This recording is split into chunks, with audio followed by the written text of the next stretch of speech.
This morning, you've jumped into week 3 of the series we've called Life Hacks. And this phrase, life hacks, has very much entered popular culture in the last few years, which we're defining a life hack as being a very simple and clever solution to an annoying problem. And there was one little life hack there. Let me give you a few more. I like to be helpful with this series. First one I actually thought about demonstrating, but a little bit unwieldy, and that is, let me ask a question. How many of you have or own or use a fitted sheet as the bottom sheet of your? Okay, good. Now, okay, me too. How many of you, is it true that the last time that fitted sheet was folded flat and perfectly square was the moment just before you took it out of the packaging, and it's never been flat and square? Do you know, yeah, me too, do you know it is actually possible to fold a fitted sheet, flat and rectangular? And I was going to demonstrate it now, but I was going to demonstrate it now.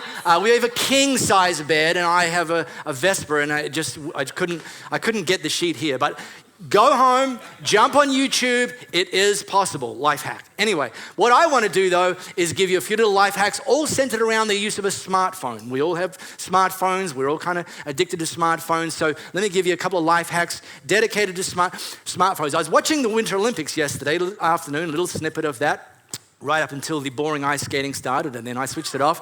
But I was watching the snowboarding, where they do the jumps and the tricks, and they're on the thing. And here's the headline. The headline is that the guy that won the men's gold medal in that particular sport at the Winter Olympics is 17 years old. You get 3 rounds. He actually slept through his alarm and turned up late for the first 2 runs.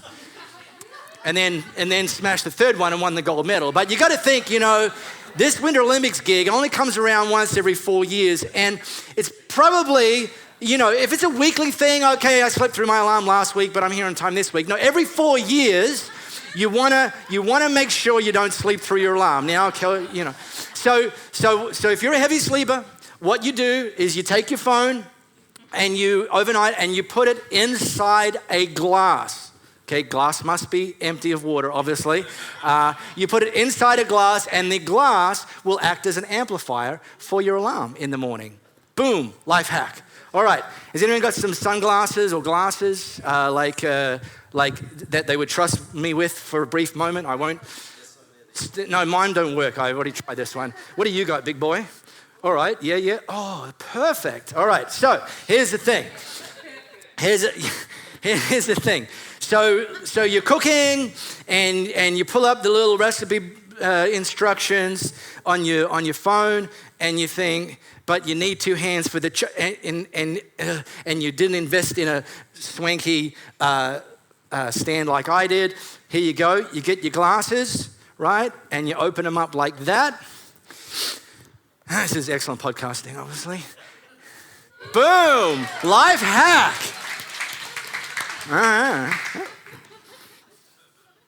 See? Good, huh? 3rd one, which also involves Jordan May, because I've done this previously, is when you lend something to somebody and they're not very good at returning them, this is what you do. When you lend it to them, you take a photo of them. You got that one there, Johnny, next one. You take a photo of them with the object. That way, 2 things. Number 1, you remember that they borrowed it from you. And secondly, when you go to get it back and they deny that they borrowed it from you, you have, talking to you, Jordan May, photographic evidence that they borrowed it. Life hack.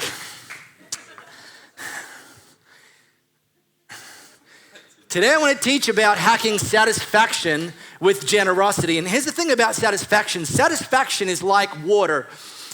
When we try to grab it and think it's going to last, it'll literally slip through our fingers. 3 weeks ago, Louisa and I, we moved house. We moved into a new old house, and we've been doing stuff that you do when you move into a house.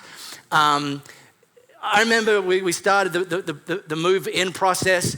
Every moving box that I took the last item out of, and then got my little box cutter and flat packed that moving box and put it outside.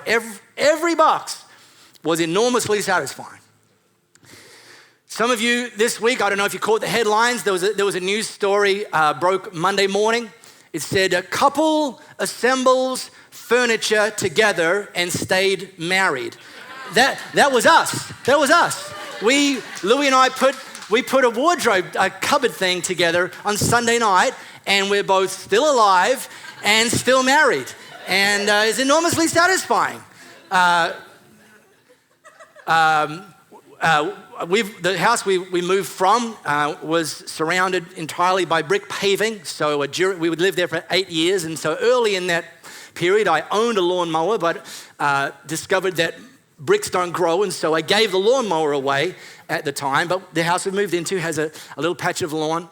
Well, it didn't when we moved in. It was a little patch of sand. But thanks to a good partnership between myself and Gavin Jones Gardening Services, official gardening supplier to Elevate Church, in the 3 weeks that we've been partnering with his trusty sidekick, Brett McPherson, my new patch needed a mow. And so Friday night, I paid a visit to Neil Gibb. You've probably seen him on television recently. And AKA Mr. Bunnings, and bought myself a Ryobi lithium-ion powered lawnmower, battery. It's like the Tesla of the lawn mowing world. And it's amazing. It doesn't even make noise. I had to put my finger underneath to know that the blade was spinning. And it's fantastic. It works a treat. And I mowed my little patch of lawn, and I couldn't wait for Louie to wake up. Babe, come and look at the lawn. It's enormously satisfying, enormously satisfying. But the satisfaction didn't last forever, because for every box I flat packed, I realized now I've got to figure some way to get that to the recycling facility. And like I said, I ride a Vespa. Not very satisfying. The cupboards will soon need dusting and cleaning. And I'm the schmuck that has to do that. And so that's not entirely satisfying. And Neil, aka Mr. Bunnings, you've probably seen him on TV recently, has reminded me that lawns grow back and that it's going to need mowing again, and that every time you do it, it's going to be less and less satisfying. So, buzzkill Neil. Jesus actually taught some hacks that we can incorporate into our life that actually, if we build our life on them and pattern our life after them, can actually lead to long-lasting satisfaction. And I want to teach from a little slice of what Jesus taught today. If you've got our Elevate app, you can open that and tap the Bible tile. It's going to take you to a part of Luke, a guy named Luke who was a doctor around the time of Jesus, who actually, it was actually after Jesus died and rose again. Luke was hearing the stories of the miracles that Jesus had performed, and he was hearing the teachings that Jesus had taught being passed on. And Luke actually went around and backfilled by interviewing eyewitnesses, people that saw the miracles, people that heard the teaching, and actually wrote them down. And it's now in our Bible. It's called the Book of Luke. It's literally Luke's recording of eyewitness accounts of the miracles and the teachings of Jesus. And this is one little slice of Jesus' teaching where Jesus says in very, very plain spoken English, do not judge and you will not be judged. Do not condemn and you will not be condemned. And here's the thing, this little slice, this little verse, this little bit of Jesus teaching, I reckon this would be one of the easiest verses in the entire Bible for you and I to make it one of our top 3 list. At least when it comes to inbound fire. Because none of us like to be judged. And when we get judged, we go, excuse me, Jesus said, do not judge. Don't judge me. We don't like to be judged. In fact, there's a whole thread on social media, hashtag don't judge me. I don't know if you've caught that. Let me give you some examples of people posting reasons they don't want people to judge them. One guy posted, just ran 8 kilometers, then bought a donut. Hashtag don't judge me. This is just, it is a female posting this one. Sometimes when I'm sick of doing laundry, I just fold my husband's dirty clothes and put them back. Hashtag don't judge me. And then some business guy writes, I alternate between 2 different McDonald's for lunch so the staff don't think I eat there every day. Hashtag don't judge me. We don't like being judged. But not only do we not like being judged in general, see if this one sticks, we don't like being unfairly judged. We don't like people judging us on actions that they actually misinterpret from our motives. We don't like being judged by people who don't know us very well.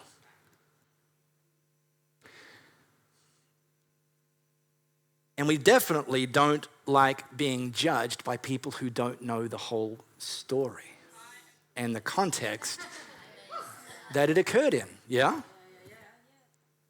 So Jesus said, do not judge and you will not be judged. Do not condemn and you will not be condemned. Here's what I don't want you to miss. This pattern is a two-way street. It flows both ways, and it starts with us. We take the lead as Jesus followers. We take the initiative as Jesus followers. We set the tempo, we set the pace, we set the climate.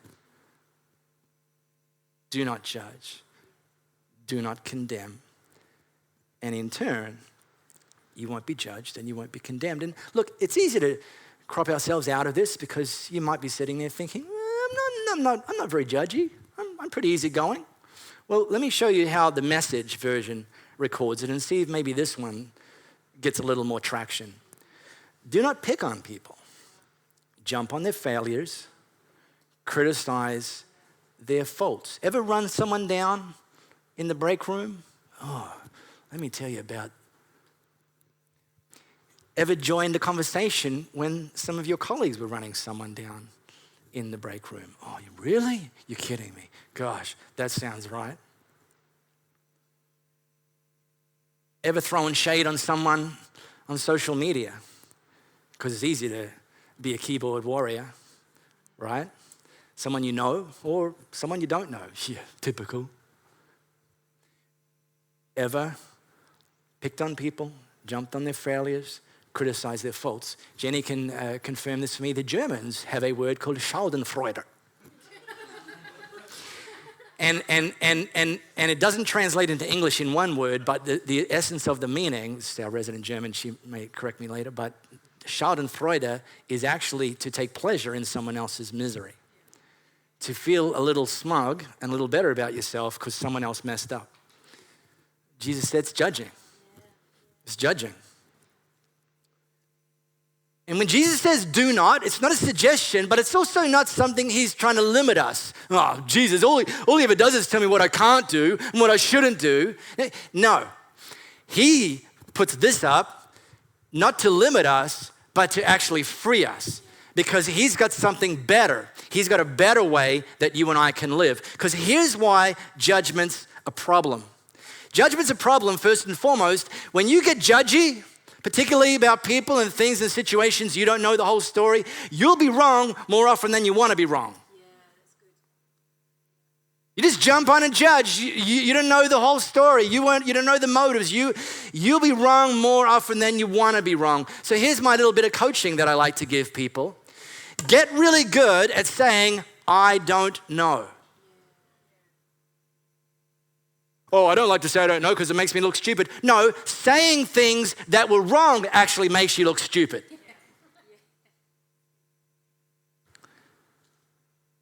Oh, so what's the real reason they did that? I don't know. Say, I'm not actually qualified to comment. Oh, so what do you think about? You know what? I'm not really qualified to comment.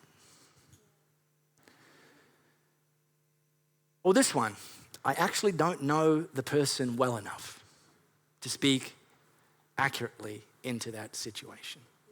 So I'm just going to say nothing. Life hacks. Fun fact, Do you realize you don't need to have an opinion on everything?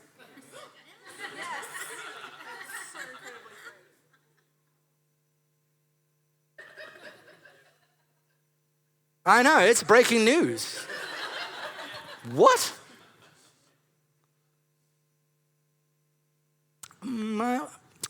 It's not actually something I've given much thought to.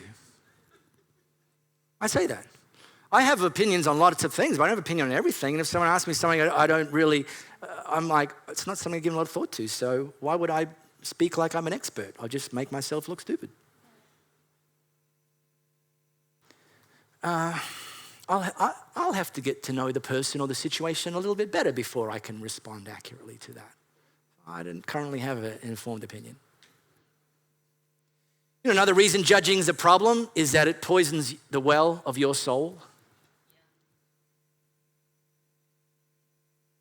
And once poison gets into the well of your soul, it's real hard to separate that from the clean water. You think that judging other people poisons the well of their soul? It actually, first and foremost, poisons the well of your soul, which is probably why Jesus said, you first, don't judge. And then you won't be judged. You won't actually live condemned yourself. You won't actually have poisoned your own soul. It's not that Jesus is saying don't because he wants to limit us. He's saying don't because he wants us to live free of this sort of stuff. But here's another reason that Jesus says don't judge. If you're someone who lives out a pattern of being judgy, you will, in a reasonable short period of time, attract an inner circle of toxic people into your inner circle. Because birds of a feather do indeed like to flock together, and toxic people, it's amazing. They're like heat-seeking missiles. They find each other and they stick together. And if you're one of them, they'll find you. Because they'll love to sit next to you when you're being judgy, and they'll jump right on in on that judgment party. And before you know it, you'll have an inner circle full of toxic people. I was at a senior minister's offsite several months ago. About a dozen senior ministers from churches around Perth. We spent a couple of days together just kind of learning from each other, best practices. And we spent one session talking about how to handle criticism. Because here's the thing about leadership, not everyone likes all of the decisions you make. In fact, it's probably why Steve Jobs, the late great Steve Jobs, said, if you want to make everyone happy, don't become a leader, go sell ice cream. Because leaders, we cop some criticism. And so we were kind of just, people were just riffing on how they handle it and process it and so on and so forth. And I didn't say anything for the entire session. Didn't contribute, didn't weigh in on that one. And at the end, just before the end of the session, one of the guys said, Mark, you've been quiet on this. Tell us, we'd like to learn. How do you handle criticism?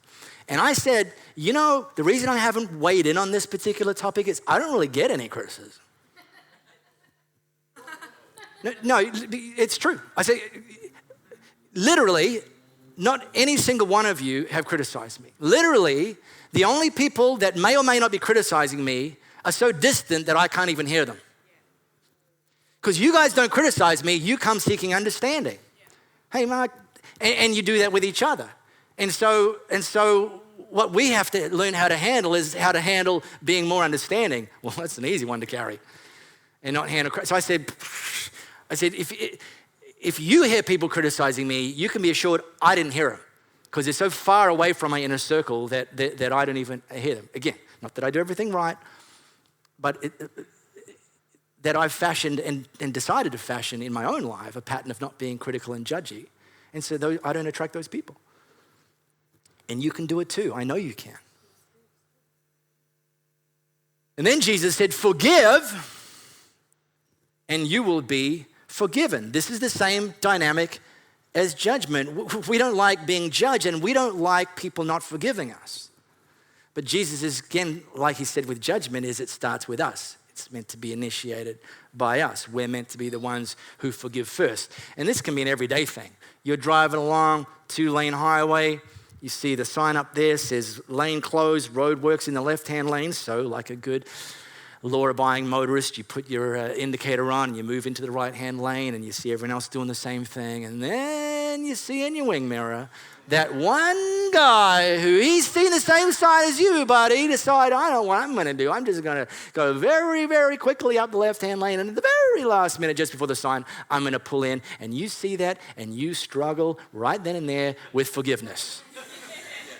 I'm not even going to get into if it's you that he's trying to pull in front of, and you pull up bumper to bumper with the guy in front of you. No way, mate. I don't have time to get into that conversation, but I can tell by your response that some of you know exactly what I'm talking about. Well, this one. So I was in a supermarket whose name I shall not disclose, although it rhymes with bowls. And I was in the supermarket, and I went through I went through the self-checkout system. Went through the self-checkout system, and I take my own bags in. I'm good like that. You're all going to have to in June, thank God. Took my bag, put it there, scanned, put it in. I'm about 5 items in, and the screen says, please remove the last item from the bagging area. Remove from the bagging area. It doesn't tell you what to do next. I go, I can just put it back in the bagging area. So I put it back in the bagging area, and then those words come up on the screen. Please wait for assistance. At that moment, this is no longer a self-checkout, it's an assisted checkout. That happened to me 3 times in that one shop. I didn't know who I shouldn't be forgiving. The stupid programmer, you had one job. Or the lady who kept, it doesn't matter, I'm not trying to be gender specific, it just happened to have been a lady, but I couldn't get her attention. I struggled with unforgiveness 3 times. Self-checkout should be an introvert's paradise. But that's the small stuff. What about the big stuff? What about the parent that walked out on you when you were young? What about the spouse that broke off your marriage? What about the business partner who financially ripped you off? That's the stuff that Jesus is angling towards and says to forgive them. And you know why forgiveness is so difficult? Forgiveness is so difficult because at the root of forgiveness, it requires us to not give the person what they deserve. We're happy to give them what they deserve. We call it justice, it's really revenge. Justice doesn't mean that, and I'll talk about that another time. Justice should be more about restoration. But we like revenge. It's easier than forgiveness because forgiveness requires us to not give the person what they deserved. Yeah, they did something real bad. They did something that hurt you a lot. And Jesus says, don't give them what they deserve. Instead, forgive them. And that's why it's so hard. Because you'll still have the memory. You'll still carry the scars. But with the memory and with the scars, Jesus nevertheless says, forgive. Set them free. And here's the thing. This is, man. You know, there's certain things that when I've read them and when I've learned them about the life of Jesus, they just absolutely blow my mind. But you know, probably maybe in my top 3 of the things that have blown my mind about Jesus is he rendered forgiveness in real time. Here's the thing. If you don't know, come Easter, we'll be talking about it. But here's the thing. Jesus, who was innocent, by the way, was killed by a very gruesome form of capital punishment called crucifixion, where he was nailed to a cross and left to hang there and ultimately die of asphyxiation over a period of time. The people that hung him to that cross plucked his beard to mock him, spat on him, whipped him, verbally abused him, drove nails into his hands as he was being nailed to the cross, right? And you know what Jesus said during that? Not later. During that, while the nails were being driven, he said, Father, forgive them, for they don't know what they do. He rendered forgiveness in real time. They would have actually heard him say those words. They didn't get what they deserved. And by the way, when you bring your sinful life, the things you've done that are short of God's standard, and when I've brought that before God and said, God, forgive me, I want to make Jesus my Lord and my Savior. At that moment, God didn't give you or me what we deserved, but instead offered forgiveness. And that should be the power and the strength and the source of our forgiveness. Forgive because we've first been forgiven, not by the people that hurt us, but by God in heaven. When we hold on to unforgiveness, unforgiveness holds on to us. And Jesus says, don't live like that. Live free of that. And then he offers a third slice. Give, and it will be given to you. A good measure, pressed down, shaken together, and running over. It will be poured into your lap. For with the measure you use, it will be measured to you. This is the money one, in case you missed it. Talked about judgment and being generous by seeking understanding and not judging. Be generous towards people by not judging them. He talked about forgiveness. Be generous by forgiving, by not giving people what they deserve. Be generous by letting them go. And then he talked about money. And see, the thing about generosity is it's not limited to money, though it does include money. A number of years ago, I had someone in the days where people did criticize me to my face, told me that I shouldn't teach on giving because it makes some people uncomfortable. And I said to them, it's not my job to edit Jesus' teaching.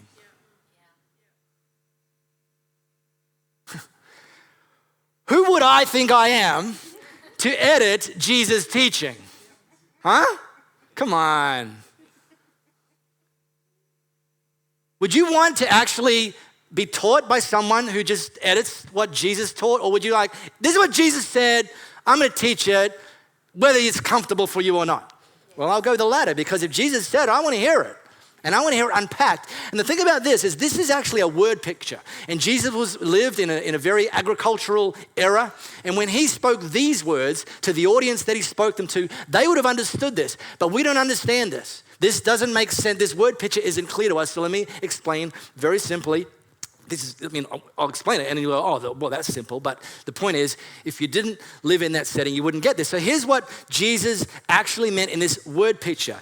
He was using a metaphor of people who were crop pickers, okay, wheat pickers. Their job was to go and gather the harvest, gather the wheat at harvest time. And what they would do, it was all manual labor. They would take baskets, big woven baskets, out into the fields. They would pick the wheat and they would fill up those baskets, and they would take those baskets into the weigh station, and then they would get paid for the baskets that they brought in. Some people thought they could hack the system by sort of just lightly, just like feathering the wheat into the baskets, and leaving a lot of air pockets in there, and then taking what seemed to be a full basket over to the weigh station, but really it wasn't full. It was full of air pockets. The enemy, IKEA's enemy, is air. Well, these guys, it wasn't. And they had this basket that looked full, but it wasn't full. And so they'd take that to the weigh station, and they'd say, I've got one whole basket here. And the person that whose job it was to pay out would actually take that and weigh it and say to them, no, you don't. You took shortcuts. You haven't actually filled this. You've only half filled this. Your responsibility was to fill it and fill it full. So no, I'm only going to pay you for half a basket because you took shortcuts. You didn't do the job that was asked of you. You tried to cheat. You tried to hack the system. Instead, what you need to understand is I'm not going to pay on one basket. I'm going to pay on the weight of a basket. So if you were smart, you'd get that basket and you'd take it into the field and you'd put into it a good measure that was pressed down, shaken together, so you could keep putting more in, press it down, shaken together, press it down, shake it together like good IKEA packaging, press it down, shake it together, press it down, shake it together until there was so much in there, it was starting to run over. And then you'd know it was full when it was starting to run over, that you couldn't press it down and shake it together anymore. And you'd bring that basket to me. You've gone the extra mile. You've done the absolute maximum, the best with what I've asked you to do. You bring that to me and you'd realize in a moment, you can actually earn twice as much, 3 times as much as the guy that didn't press it down and didn't shake it together and was never interested in it running over. So you might look like the guy next to you. He's got one basket, you've got one basket, but you were smart enough to press it down, shake it together, press it down, shake it together, press it down, shake it together, to the point that it started running over and you brought that to me. Guess what? You get paid more. That's what Jesus meant. Like that? Now, having said that, I don't think Jesus was proposing a get-rich-quick scheme when he taught this. Yeah, God can bless you financially. For some of you he has, for some of you will. But it's not about a get-rich-quick scheme. It's not about drop $100 in the bucket and a $1,000 check arrives in the mail tomorrow. It could. I know for people it has. That's happened to us before. But I don't think that was Jesus' motive. Because I think you have to understand these three slices were part of one package that Jesus was teaching. He said, don't judge, forgive, and give. And all of them is about adopting a lifestyle and a posture of generosity. It's about understanding that we can actually hack satisfaction with generosity. We can actually experience long-lasting satisfaction by not living judgy. And not having toxic friends and not poisoning the well of our soul. We can live free by letting go of unforgiveness by people who, yes, they did do the wrong thing to you, by you. But we can be generous towards them and live free. And then he talked about the money thing. And the thing about money is money. We are not meant to serve money. Money is meant to serve us and serve God's purposes, God's eternal purposes. And so for every single one of you, and Louis and I included, when we give financially, we're actually sowing into eternal satisfaction. And you can too.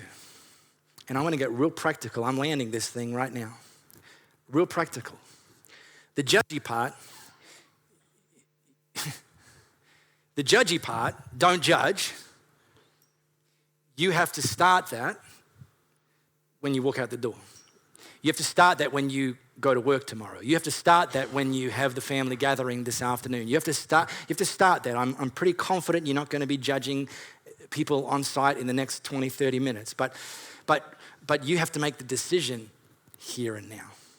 And I've known people that have done this, even recently. People have said to me, you know, in my workplace, people are so judgy and it's a toxic work culture and it's environment and everyone's this and this and this and this and this. And I'm going to make the decision starting tomorrow that I'm no longer going to join in on that.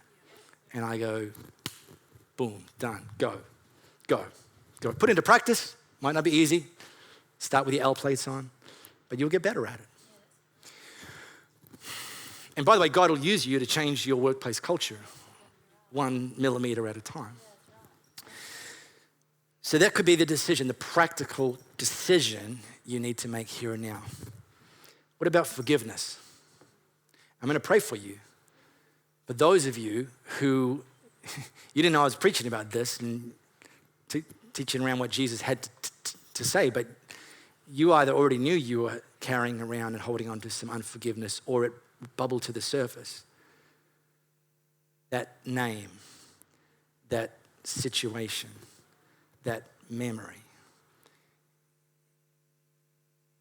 Why not let it go here and now? And if you're ready to do that, I'm ready to pray for you. And that is something you can do here and now. That is something that can happen here and now. I'm not going to ask you to stand up. I'm not going to ask you to put your hand up. But I'm going to trust that some of you right now, you've got it in mind. Somebody that you need to forgive. for some reason, and I'm going to pray for you right now. And then when I'm done praying for you, we're actually going to have an opportunity to give financially because there's a real practical opportunity there. I'll come back to that in a moment. God, for those of us here this morning that I'm trusting are making a decision to forgive, to not and no longer give that person or those people what they deserve, but to live free, to live better. I pray that as that decision is being made now, that there's a confirmation that's coming with that. That there's a freedom that's coming with that. That there is a weight that is being lifted from shoulders right in this very moment. That God, we don't forgive in our own strength. We forgive because we first have been forgiven. With that same power available to us that Jesus had when he rendered forgiveness in real time, we choose to forgive right now. Now the money part. Some of you are already great givers. When I talk about giving, we talk about taking next steps. We talk about taking next steps because it's very much a faith thing. It's very much a trusting God as your source thing. It's very much I got this much pay given to me from my job. I'm going to prioritize God and take some of that. Even though I could find a perfectly good home for it to reside in, like, a bigger TV or just my bank account, I'm going to actually take that and I'm going to trust God that as I prioritize him, that he is going to continue to meet all of my needs. Some of you have taken that step, and I want to encourage you, like Louie and I do, keep going with that financial giving into God's kingdom. If you have taken that step, some of you, it may be time to take a slightly bigger step. You may have just taken a baby step, which is fine, it's a step. Maybe today, listening to what Jesus had to say, it's time to take a next step, shuffle along. Maybe you've been giving your first 3%. Well, 3% is good. Maybe today is the opportunity to trust God and bump it to 4% or 5%. I can't tell you because it's you and God in this moment that have to make that decision. And then for some of you, and I'm not going to judge you because Jesus told me not to, you haven't taken a step in this space yet. And so your next step is going to be your first step. And I want you to experience the freedom that comes and the satisfaction that comes with investing financially into eternal things. And so we've got ways to give. It's real simple. We kind of put this up here, but I always think if you really wanted it, you'd figure it out for yourself. It's like if I said there's $1 million hidden in a shopping bag here on the premises, I wouldn't have to tell you where it is. You'd find it. You'd make it a priority. You'd figure it out.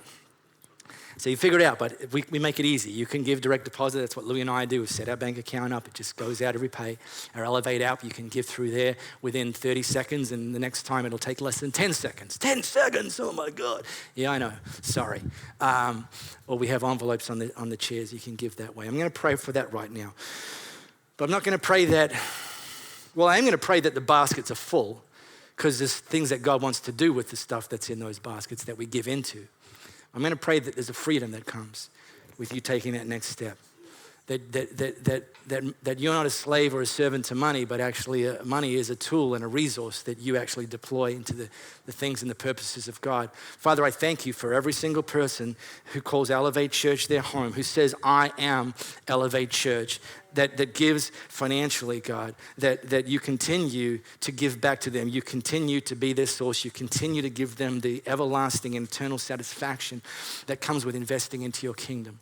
God, I pray right now for those people that are actually being nudged by you, by your Holy Spirit, to take a next step, whether it's a first step or a next step in their giving journey, that from that comes an incredible release in their heart around finances.